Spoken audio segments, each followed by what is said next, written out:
Assalamualaikum warahmatullahi wabarakatuh. Perkenalkan, nama saya Himatul Abidah dengan NIM 19080760073 dari kelas PK 5D kelompok 1. Nah, di sini saya akan melakukan sebuah praktikum mandiri yang kedua pada materi biokimia, yaitu mengenai percobaan aktivitas enzim alfa amilase. Nah, sebelum kita melakukan praktikum, alangkah lebih baiknya kita mengetahui tujuan dan dasar teori pada praktikum ini.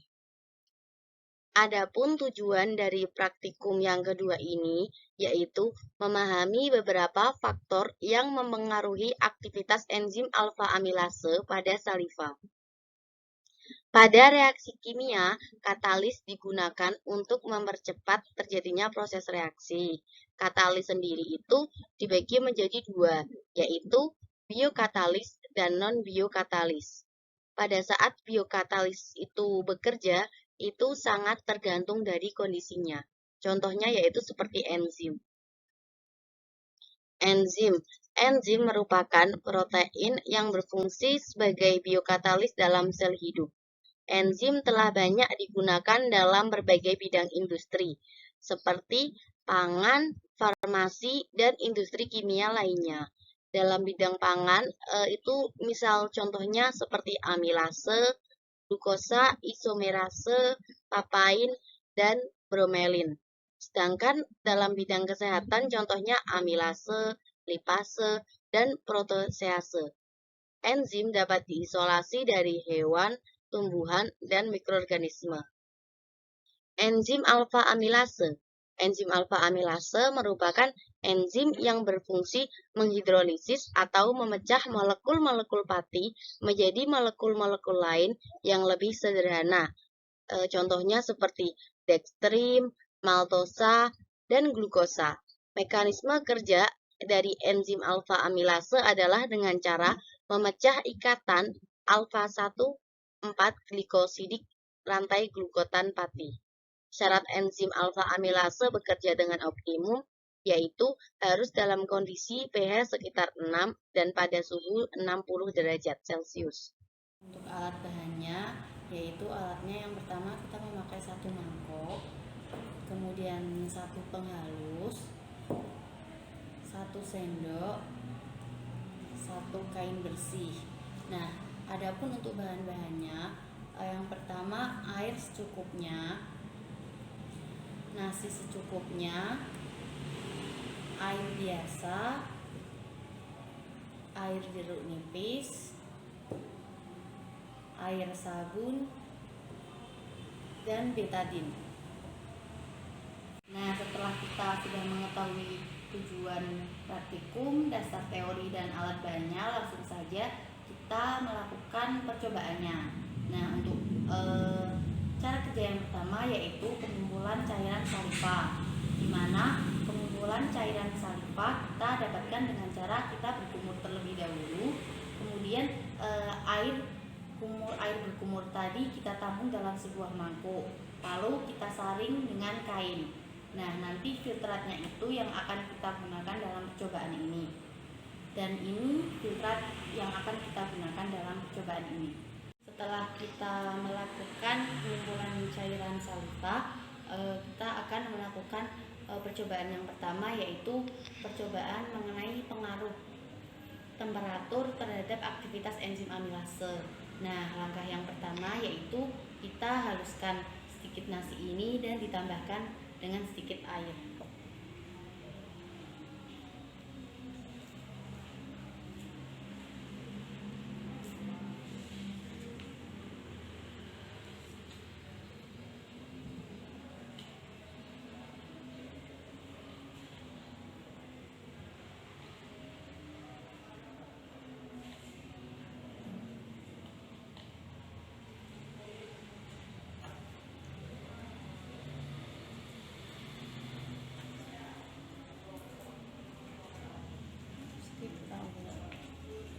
Setelah nasinya sudah dihaluskan, kemudian nasi ini dimasukkan ke dalam 3 gelas tersebut dengan takaran 2 sendok.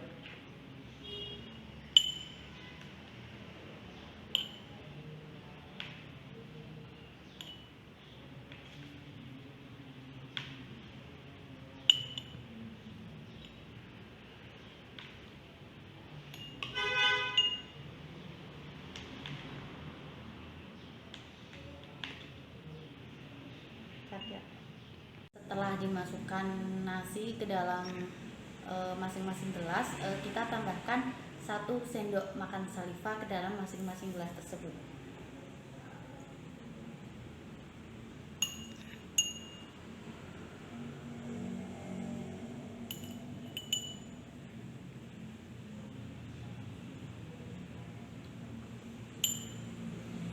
Nah, setelah masing-masing gelas diisi dengan larutan amilum dan saliva, kemudian letakkan 3 gelas ini ke dalam keadaan yang berbeda, di mana gelas A akan diletakkan di suhu ruang, gelas B akan diletakkan di suhu yang atas atau dipanaskan, dan gelas C akan diletakkan di suhu yang rendah atau didinginkan. Nah, kita akan biarkan gelas A di dalam suhu ruang. Nah, dan untuk yang gelas C itu kita akan dinginkan. Nah, dengan cara kita masukkan ke dalam mangkok yang berisi es batu dan air.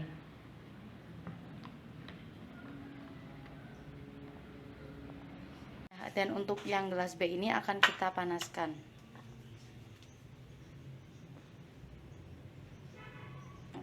Karena ini sudah menit ke-5, kemudian kita teteskan 5 tetes betadine.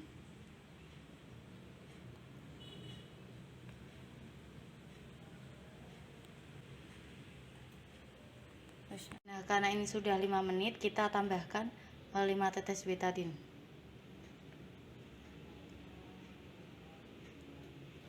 Karena ini sudah pada menit ke-5, maka kita tambahkan 5 tetes betadine.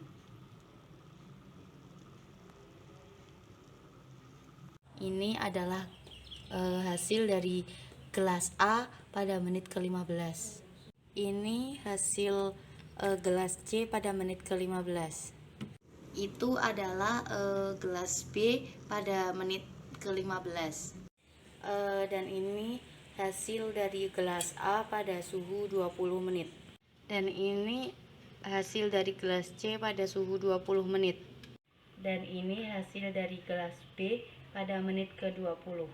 Nah, sekarang kita memasuki percobaan yang kedua, yaitu percobaan pengaruh pH terhadap enzim alfa amilase. Untuk bahan-bahannya sendiri, kita akan menggunakan air saliva, kemudian nasi, kemudian air cuka, air biasa, air sabun, dan betadine. Nah, untuk nasi ini sendiri kita akan jadikan sebagai larutan glukosa, kemudian dan betadine ini akan kita jadikan sebagai iod. Nah, untuk langkah yang pertama, kita siapkan masing-masing pada gelas ini 2 sendok air sabun, kemudian 2 sendok cuka, dan 2 sendok air biasa. Nah, langkah selanjutnya kita akan tambahkan 2 sendok larutan glukosa ini pada masing-masing gelas.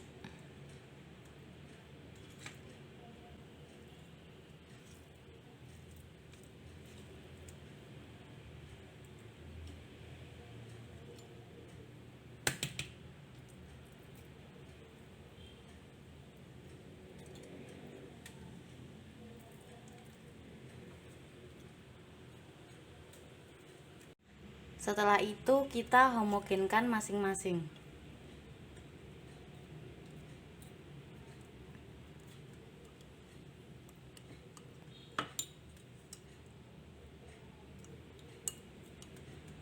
Nah, untuk langkah selanjutnya kita tambahkan 2 sendok saliva pada masing-masing gelas.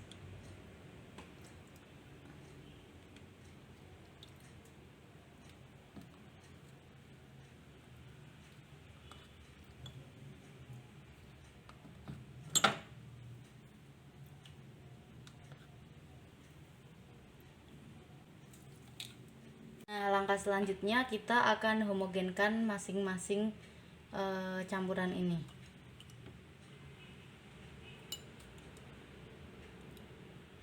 Langkah yang terakhir kita akan tambahkan 5 tetes pada masing-masing gelas.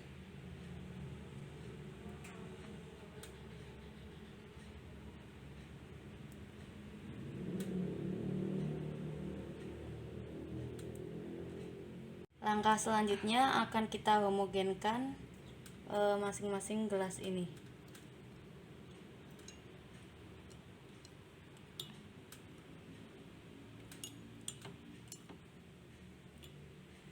Dan inilah hasil dari masing-masing percampuran antara untuk yang gelas sabun ini, yaitu isinya sabun, kemudian ditambah karbohidrat dan saliva dan betadin. Kemudian yang cuka ini berisi 2 sendok cuka, kemudian 2 sendok karbohidrat, kemudian 5 tetes iodin atau betadin, dan ditambahkan dengan 2 sendok saliva. Dan yang air biasa ini berisi 2 sendok larutan air biasa atau air biasa, kemudian ditambahkan dengan 2 sendok saliva dan 2 sendok larutan glukosa atau nasi tadi, kemudian ditambahkan dengan 5 tetes betadin, dan ini hasilnya. Nah, berikut merupakan hasil masing-masing pada menit kelima. Nah, berikut hasil dari masing-masing gelas pada menit ke-10. Nah, berikut merupakan hasil dari masing-masing gelas pada menit ke-15. Dan ini merupakan hasil dari masing-masing gelas pada menit ke-20. Nah, berikut merupakan tabel dari hasil pengamatan percobaan yang kedua. Untuk yang pertama itu yang atas itu mengenai pengaruh temperatur, di mana pada suhu ruang itu pada menit ke-5 sampai ke-15 itu dia berwarna ungu. Kemudian pada menit ke-20 dia berwarna ungu pudar. Lalu pada suhu rendah dari menit ke-5 sampai ke-15 dia berwarna ungu kehitaman. Kemudian pada menit ke-20 dia berwarna ungu kehitaman juga, namun lebih pekat. Kemudian pada suhu tinggi dari menit ke-5 sampai ke-15 itu berwarna putih keruh. Kemudian pada menit ke-20 itu berwarna putih. Nah, yang kemudian yang di bawahnya itu pengaruh pH, di mana pada air cuka itu dari menit ke-5 sampai ke menit ke-20 itu berwarna ungu kehitaman. Kemudian pada air mineral itu dari menit ke-5 hingga ke menit 10 itu berwarna ungu. Kemudian dari menit 15 hingga ke menit ke-20 itu berwarna merah jambu. Dan pada air sabun itu dari menit ke-5 sampai ke-20 itu berwarna hijau muda. Nah, berikut merupakan hasil gambar dari yang di atas itu gambar pada menit ke-5, kemudian kanan atas itu menit ke-10, lalu kiri bawah itu menit ke-15, dan kanan bawah itu menit ke-20. Selanjutnya kita akan memasuki untuk pembahasan ya. Pembahasannya sendiri pada praktikum kali ini bertujuan untuk mengetahui faktor suhu dan faktor pH pada aktivitas enzim alfa amilase.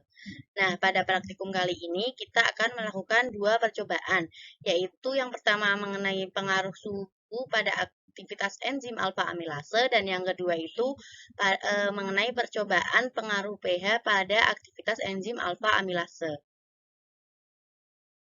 Nah, untuk percobaan yang pertama yaitu mengenai pengaruh suhu terhadap aktivitas enzim alfa amilase, di mana dalam percobaan ini sampel yang digunakan adalah nasi dan saliva.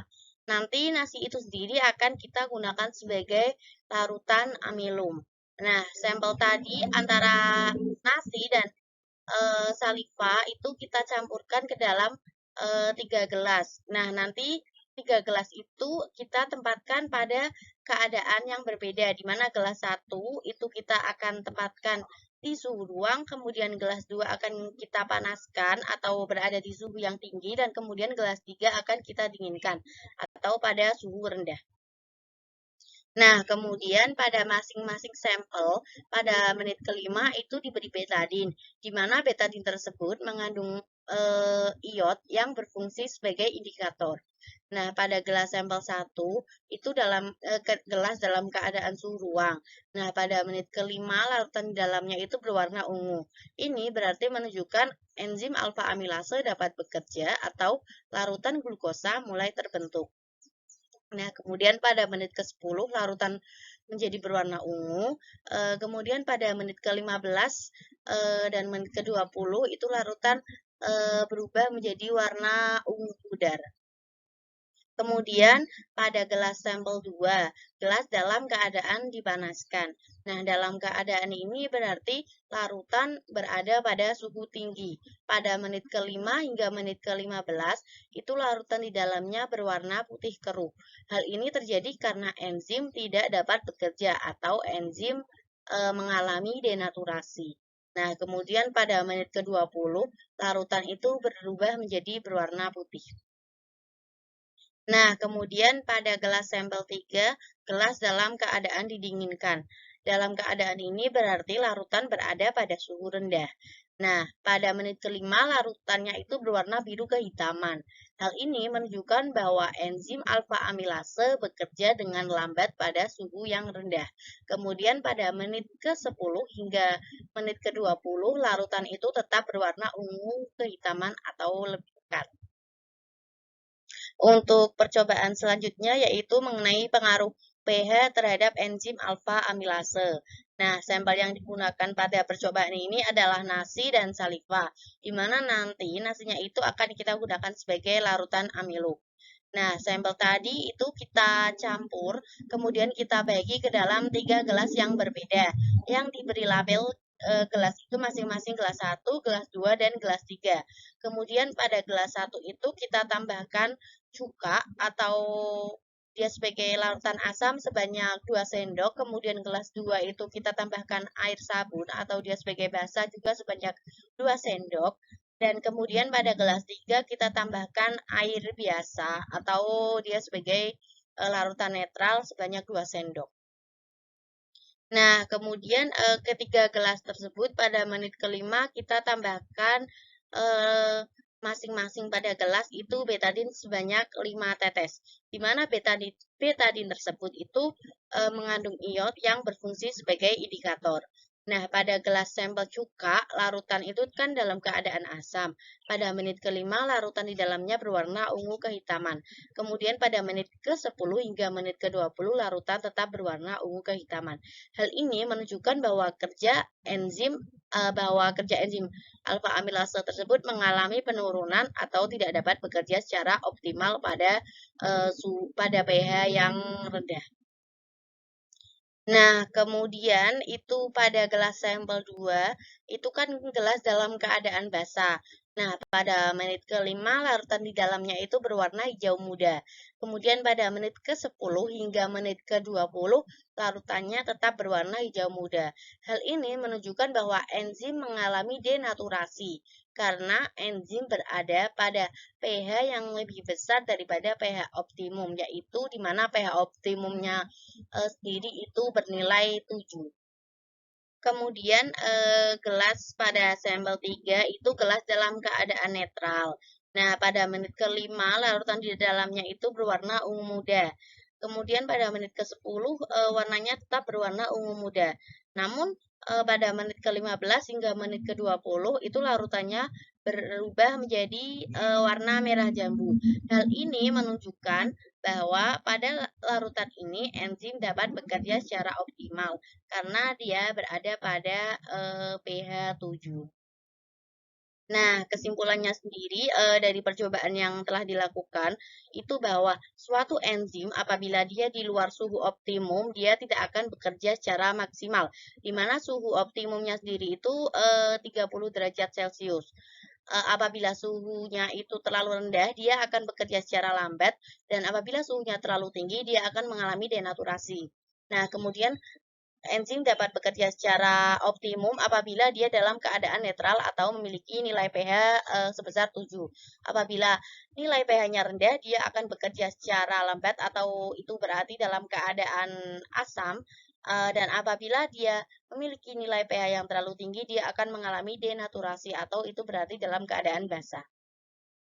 Mungkin itu saja praktikum yang saya lakukan. Sekian, terima kasih. Mohon maaf apabila ada kesalahan yang saya sengaja ataupun saya tidak sengaja. Kurang lebihnya terima kasih. Wassalamualaikum warahmatullahi wabarakatuh.